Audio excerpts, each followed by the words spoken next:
الحمدللہ رب العالمین والصلاة والسلام علی سید الانبیاء والمرسلین اما بعد فاعوذ باللہ من الشیطان الرجیم بسم اللہ الرحمن الرحیم۔ الحمدللہ الہادی پروگرام میں دروس قرآن کا سلسلہ جاری و ساری ہے۔ جیسے کہ آپ کو معلوم ہے کہ ہم ہر دفعہ کسی ایک ٹاپک کا انتخاب کرنے کے بعد کسی ایک پروگرام میں یا ایک سے زیادہ پروگرام میں اس ٹاپک کو کور کرنے کی کوشش کرتے ہیں اور اس ٹاپک اس موضوع سے متعلقہ آیات کو ذکر کرنے کے بعد اس میں جو اللہ تبارک و تعالیٰ نے عظیم نکات پوشیدہ فرمائے ہیں، اچھی اور مستند تفسیر کی روشنی میں ان کی وضاحت آپ کے سامنے پیش کی جاتی ہے۔ اور مقصود کئی مرتبہ ذکر کیا گیا کہ کیو ٹی وی کی ہمیشہ یہ کوشش رہی ہے کہ ہم لوگوں کو قرآن کے قریب لے کر آئیں، حدیث کے قریب لے کر آئیں۔ حتی الامکان کوشش یہی ہوتی ہے کہ علم کی بات ہو، جہالت دور ہو، لوگ علم کے قریب آ کر، مذہب کے قریب آ کر صحیح طریقے سے اللہ تبارک و تعالیٰ کی رضا حاصل کرنے میں کامیاب ہو جائیں۔ ایسے طریقے سیکھیں کہ جن سے اس کامیابی کے حصول میں آسانی پیدا ہو۔ معرفت قرآن خصوصی طور پر اللہ تعالیٰ کی بارگاہ میں انسان کو مقبول بنوانے کے سلسلے میں اہم کردار ادا کرتی ہے۔ لہٰذا ہمیں کوشش کرنی چاہیے کہ قرآن سے اپنے تعلق کو مضبوط سے مضبوط تر کریں۔ اس عظیم کتاب سے جس نے اپنا تعلق مضبوط کیا وہ انشاءاللہ اتنا ہی زیادہ اخروی لحاظ سے کامیابی اور ترقی حاصل کرے گا۔ ابھی جو فی الحال ہمارا ٹاپک چل رہا تھا وہ اللہ تبارک و تعالیٰ کی ذات و صفات کے بارے میں تھا۔ ایک مسلمان ہونے کی حیثیت سے ہمیں معلوم ہونا چاہیے کہ ہم اپنے رب کریم کی ذات پاک سے متعلق کیا عقیدہ رکھیں، اس کی صفات کے بارے میں ہمیں کیا نظریات رکھنے ہوں گے۔ ذات پر تھوڑی سی گفتگو کرنے کے بعد ہم صفات پر آئے تھے اور آپ کو بتایا تھا کہ اللہ تبارک و تعالیٰ کی صفات دو طرح کی ہیں، ایک صفات ذاتیہ اور دوسری صفات فعلیہ۔ صفات ذاتیہ سے مراد وہ صفات ہیں جو اللہ تبارک و تعالیٰ کی ذات کے ساتھ خاص ہیں اور وہ ہمیشہ سے ہیں، قدیم ہیں اور ہمیشہ رہیں گی۔ اور انہی صفات کی خصوصیت بیان کرتے ہوئے ہم نے آپ کو بتایا تھا کہ وہ ذاتی ہیں، اللہ تبارک و تعالیٰ کے ساتھ ہمیشہ سے ہیں یعنی قدیم ہیں، غیر فانی ہیں اور لامحدود ہیں۔ اس کے بعد دوسری جو قسم ہے وہ صفات فعلیہ ہیں، اور صفات فعلیہ بہت ساری ہیں۔ یہ صفات وہ ہیں کہ جن کے ذریعے کوئی نہ کوئی فعل صدور پذیر ہوتا ہے اور اس فعل کے جواب میں اس کائنات میں تغیر و تبدل یا اور بہت سارے معاملات سامنے آتے ہیں، ظاہر ہوتے ہیں۔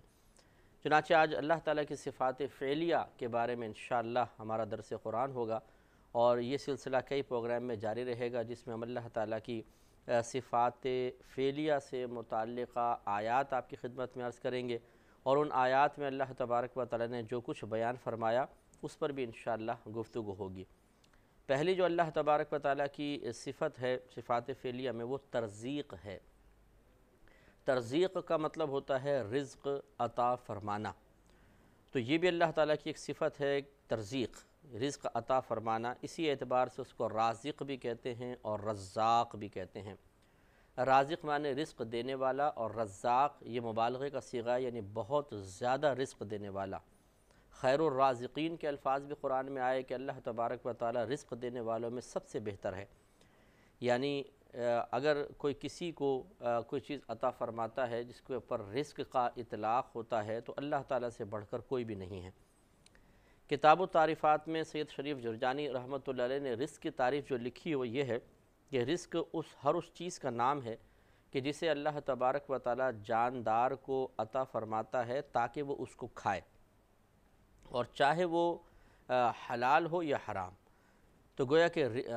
علماء اسلام جو جمہور ہیں ان کے نزدیک رزق کا اطلاق حرام اور حلال دونوں پر ہوتا ہے۔ جس بھی چیز کو انسان کھا سکتا ہے، پی سکتا ہے، چاہے وہ حلال ہے چاہے حرام ہے، یہ رزق اللہ تبارک و تعالیٰ کی طرف سے ہے، وہ رازق عطا فرمانے والا ہے۔ یہ الگ بات ہے کہ حلال کو کھانے کی اجازت دی گئی ہے اور حرام کو بطور آزمائش پیدا کیا گیا، اس لیے نہیں کہ اللہ تعالیٰ نے پیدا کیا تو ہمیں کھانا ہی پڑے گا۔ جیسے بعض جہلاء یہ کہتے ہیں کہ جی شراب اللہ نے پیدا ہی کیوں کی ہے، معاذ اللہ ثم معاذ اللہ، اس لیے کہ ہم پئیں، اور فلاں چیز جو حرام چیز ہے وہ کیوں پیدا کی تاکہ ہم کھائیں۔ معاذ اللہ ایسا نہیں ہے، ہر چیز ضروری نہیں ہوتی کہ اس لیے دی گئی ہو کہ اس کو اسی کام کے لیے استعمال بھی کیا جائے۔ مثلا کھانے کی چیز پیدا فرمائی تو ضروری نہیں کہ اس کو کھایا بھی جائے، پینے کی چیز پیدا فرمائی تو اس کا مطلب یہ نہیں ہے کہ اس کو پیا بھی جائے، بلکہ ہم دیکھیں گے کہ کیا اس کھانے پینے کی چیز کے ساتھ اجازت شرع وابستہ ہے یا نہیں۔ اگر ہے تو اس کا مطلب ہے وہ حلال ہے، اسے کھا پی سکتے ہیں۔ اگر ممانعت ہے تو گویا کہ حرام ہے، اسے فقط ہماری آزمائش کے لیے پیدا کیا گیا ہے، ہم اسے نہیں کھا سکتے۔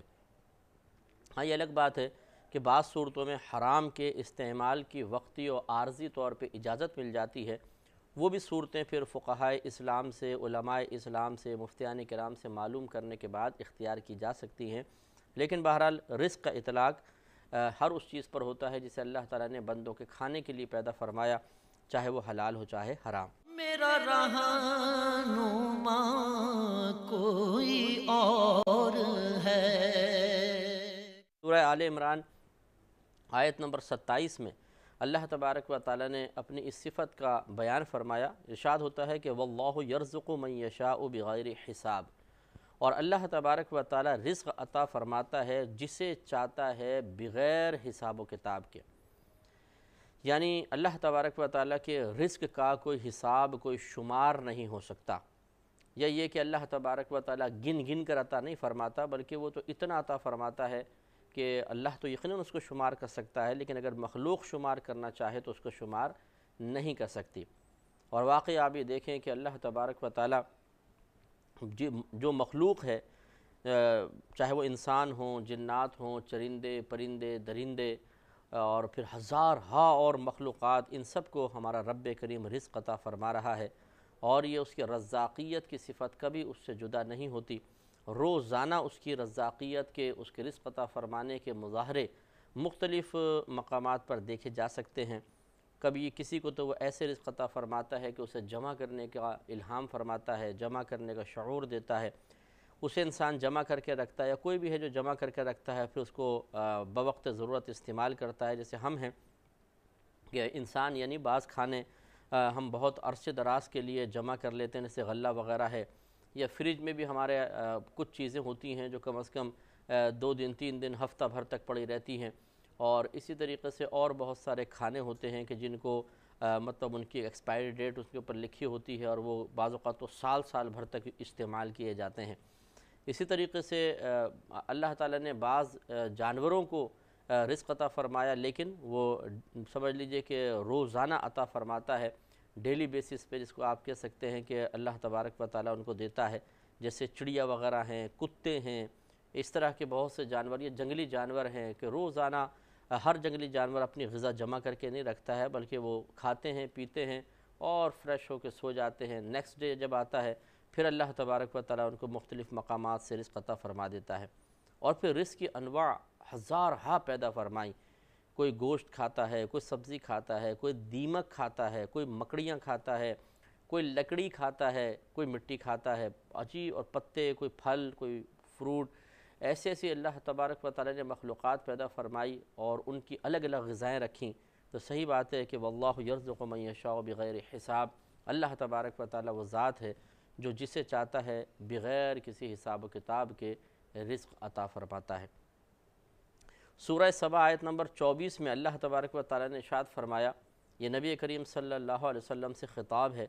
اور ان کے مخاطبین رکھے گئے کفار، کہ اے حبیب کریم صلی اللہ علیہ وسلم ان کفار سے دریافت کیجئے۔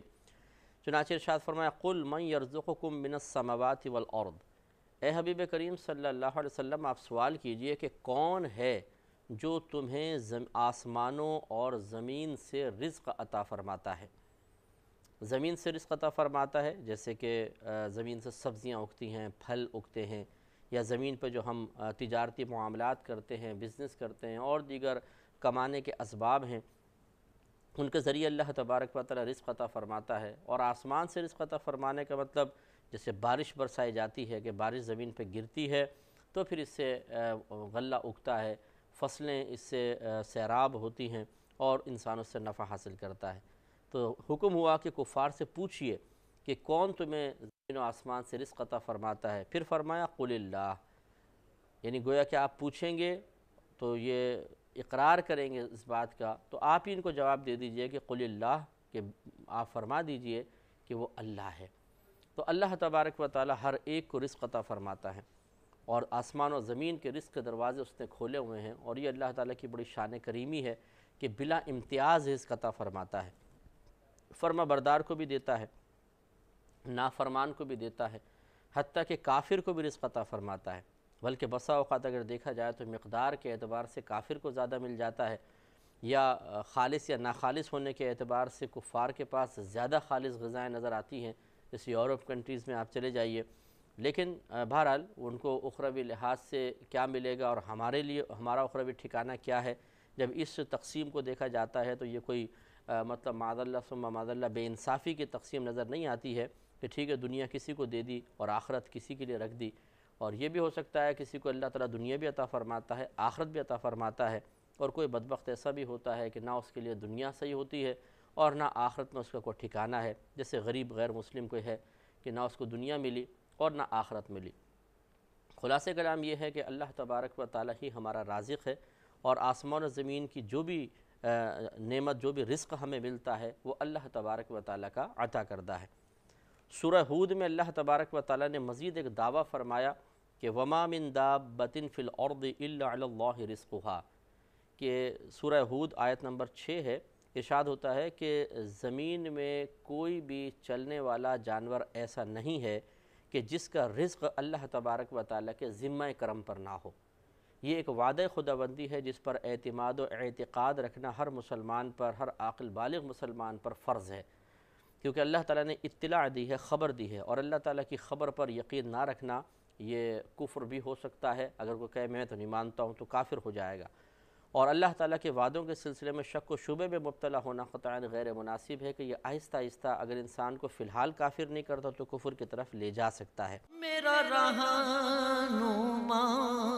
کوئی اور ہے۔ تو یاد رکھیں کہ اللہ تعالیٰ نے رزق کا معاملہ اپنے ذمہ کرم پر رکھ لیا کہ زمین پہ چلنے والی کوئی چیز ایسی نہیں ہے، کہ دابہ کہتے ہیں زمین پہ ہر چلنے والی چیز کو، اور اس کے اطلاق جانور پر، جاندار پر ہوتا ہے، ورنہ گاڑیاں بھی چلتی ہیں تو ایسا نہیں ہے کہ گاڑیوں کے بارے میں بھی یہ ہے، بلکہ ہر جاندار اس کو دابہ کہتے ہیں۔ تو اللہ تعالیٰ وعدہ فرما رہا ہے کہ زمین پر چلنے والا کوئی جاندار ایسا نہیں جس کا رزق اللہ تعالیٰ نے اپنے ذمہ کرم پر نہ رکھا ہو، یعنی اصل جو ہے دینے والی ذات وہ اللہ کی ہے، دنیا میں پھر وسیلے بن جاتے ہیں، وسائل ہوتے ہیں، اسباب ہوتے ہیں، ماں اپنے بچے کو فیڈ تیار کر کے دیتی ہے، جانوروں کو آپ نے دیکھا ہوگا اپنے بچوں کو وہ دانہ کھلاتے ہیں اور اپنی چونچ کے ذریعے ان کے منہ تک دانہ پہنچاتے ہیں، بڑے جانوروں کو آپ نے دیکھا ہوگا وہ شکار کرتے ہیں، پھر گوشت لا کے اپنی اولاد کو کھلاتے ہیں، یہ اللہ تبارک و تعالیٰ نے ذرائع و اسباب مقرر کیے ہیں، لیکن اصل فاعل حقیقی اس کے پیچھے اللہ تبارک و تعالیٰ ہی نظر آتا ہے، کہ یقینی سی بات ہے کہ وہ غذا پیدا کرتا ہے تو پھر غذا کو پہنچانے والا اس غذا کو کسی تک پہنچا سکتا ہے، اگر غذا ہی نہ ہو تو ماں کیا کرے گی، غذا ہی نہ ہو تو پھر جانور اپنے بچوں کو کیا کھلائیں گے، تو اس کا مطلب یہ ہوا کہ اصل تو اللہ تبارک و تعالیٰ ہے کہ وہ غذا پیدا فرماتا ہے، پھر اس غذا کو اس مطلوبہ فرد تک پہنچانے کے اسباب اور ذرائع مقرر کر دیتا ہے اور آسانیاں فراہم کرتا ہے۔ مثال کے طور پہ اگر آپ مثال لے لیں، ایک شیر ہے وہ یا شیرنی ہے، وہ ایک جانور کے اوپر حملہ کرتی ہے اسے پکڑنے کے لیے، شکار کرنے کے لیے، تو وہ جانور اگر اللہ تعالیٰ چاہتا تو وہ جانور اس کے قابو میں نہ آئے، اور ایسا ہوتا ہے بسا اوقات یہ شیر وغیرہ حملہ کرتے ہیں اور جانور ان کی دسترس سے دور ہو جاتا ہے، لیکن بسا اوقات وہ قابو میں آ جاتا ہے، اس کی ہمت جواب دے جاتی ہے، وہ جلدی تھک جاتا ہے اور شیر اسے قابو میں کر لیتے ہیں۔ تو اس جانور کو کس نے روکا، کس نے تھکایا، کس نے پکڑے جانے کے لیے مجبور کر دیا، وہ اللہ تبارک و تعالیٰ ہے، اگرچہ کوشش شیر یا شیرنی کی بھی شامل ہے، لیکن اصل میں اللہ تعالیٰ کی ذات دینے والی ہے۔ اسی طریقے سے ہمارا معاملہ ہے، اور اس پر بارہا ہم کلام کر چکے ہیں کہ اگر رزق کے معاملے پہ غور و تفکر کیا جائے تو عقل حیران رہ جاتی ہے، کہ مثلا جیسے آپ کے سامنے میں نے پھر یہ پہلے بھی اس کو دہرایا تھا، پھر اعادہ کر دیتے ہیں، کہ مثلا ہمارے سامنے ایک بریانی کی پلیٹ پڑی ہوئی ہے تو ہم غفلت کے ساتھ کھاتے ہیں، کاش ہم اللہ تبارک و تعالیٰ کے تقسیم نظام رزق پر توجہ کرتے تو ہمارا ہر کھانا ہمارے لیے باعث نور بن جاتا، ہمارے باطن میں جا کر کثافت پیدا نہ کرتا، غفلت پیدا نہ کرتا، بلکہ ایک عجیب نورانیت پیدا کر دیتا۔ کہ ہم یہ غور و تفکر کریں کہ اس بریانی کی پلیٹ میں چاول بھی ہیں، پانی ہے، نمک ہے، مرچیں ہیں، گوشت ہے، گرم مسالہ ہے، اور گرم مسالے میں بہت سارے آئٹم ہوتے ہیں، اور ٹماٹر وغیرہ ہیں، پیاز ہے، سبزی جیسے بہت ساری ہوتی ہے، اور یہ تمام چیزیں یقینی سی باتیں کسی ایک مقام پر تو نہیں تھیں۔ پیاز کہیں تھی، ٹماٹر کسی کھیت میں لگا ہوا تھا، گرم مسالہ کہاں اگا ہوگا، جس بھی جانور کا گوشت اس بریانی میں ہے وہ جانور کہاں ہوگا، چاول کہاں ہوں گے، یہ اس میں موجود پانی کس مقام پر ہوگا، نمک کہاں تھا، مرچ کہاں تھی۔ لیکن اللہ تبارک و تعالیٰ نے یہ ارادہ فرما لیا تھا کہ سب کے سب مجتمع ہو کر پک کر ہمارے سامنے اس وقت میں پہنچیں گے،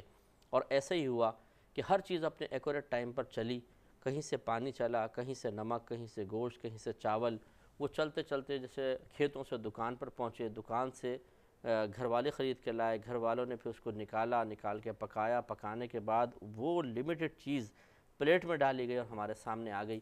تو آپ غور فرمائیں کہ واقعی دنیا میں ہر چلنے ہر جاندار کا رزق اللہ تعالیٰ کے ذمہ کرم پر ہے، اور جیسے کہ آپ کو پہلے بھی جملہ عرض کیا تھا کہ سفیان ثوری رحمۃ اللہ علیہ ارشاد فرماتے ہیں کہ لوگ یہ سمجھتے ہیں کہ ہم رزق کو ڈھونڈ رہے ہیں، حالانکہ رزق تو ہمیں تلاش کر رہا ہوتا ہے، اور تلاش کرتا ہوا ہم تک پہنچتا ہے۔ اسی طرح سورہ طٰہٰ آیت نمبر 132 میں اللہ تبارک و تعالیٰ نے گھر کے سرپرست کو مخاطب کر کے ارشاد فرمایا کہ وَأْمُرْ أَهْلَكَ بِالصَّلَاةِ وَاصْطَبِرْ عَلَيْهَا، کہ اے گھر کے سرپرستو اپنے گھر والوں کو نماز کا حکم دو اور خود بھی اس پر ثابت قدم رہو۔ لا نسألک رزقا، ہم تجھ سے رزق کا سوال نہیں کرتے، نحن نرزقک، رزق تو ہم تمہیں عطا فرمائیں گے، والعاقبۃ للتقوی، اور بہتر انجام تقوی کے لیے ہے، پرہیزگاری کے لیے ہے۔ اس میں ایک تو اللہ نے حکم دیا کہ اپنے گھر والوں کو نماز کا حکم دو، اور پھر اسی وعدے کا اعادہ ہے آگے کہ خود بھی نماز پڑھو، گھر والوں کو بھی اس کا حکم دو۔ ہم تم سے رزق کا سوال نہیں کرتے، رزق تو ہم تمہیں عطا فرمائیں گے۔ معلوم یہ ہوا کہ رزق اللہ تبارک و تعالیٰ نے اپنے ذمہ کرم پر رکھا ہے۔ اب اس آیت کا مطلب ہرگز یہ نہیں ہے کہ تم کام دھندہ چھوڑ کے گھر میں بیٹھ جاؤ، ہم آسمان سے رزق کے تھال اتار دیں گے۔ اگرچہ اللہ تبارک و تعالیٰ اس پر بھی قدرت رکھتا ہے، لیکن اس کی مشیت یہ ہے، اس کا ارادہ یہ ہے، وہ یہ چاہتا ہے کہ بندے کوشش کریں، اور کوشش کرنے کے بعد پھر اس کوشش کے نتیجے میں رزق اللہ تعالیٰ سے طلب کریں، یعنی خود محنت کریں، لیکن یہ بھی یقین رکھیں کہ اس محنت کے جواب میں رزق دینے والی ذات فقط اللہ تعالیٰ کی ہے۔ محنت سے رزق حاصل نہیں ہوتا، حقیقتاً اللہ کی عطا سے ہوتا ہے۔ یہی وجہ ہے کہ بسا اوقات انسان طویل محنت کرتا ہے، نتیجہ صفر آتا ہے، اور بعض اوقات بیٹھے بٹھائے اس کو نعمت مل جاتی ہے، جیسے پاگل خانے کے اندر پاگل بیٹھے ہوئے ہیں، الٹی سیدھی حرکتیں کر رہے ہیں،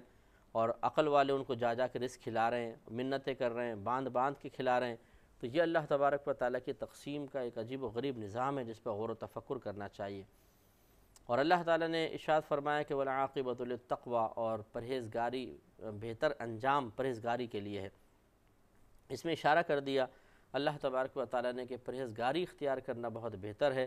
انسان پرہیزگاری کو چھوڑ کر دنیا کی طرف بڑھ کر اور گناہوں کے ذریعے دولت کماتا ہے، پیسہ کماتا ہے، ہلاک ہوتا ہے، ایسا نہیں ہونا چاہیے۔ اللہ تعالیٰ سے دعا ہے کہ رب کریم جو کچھ ہم نے سنا اس پر عمل پیرا ہونے کی توفیق عطا فرمائے۔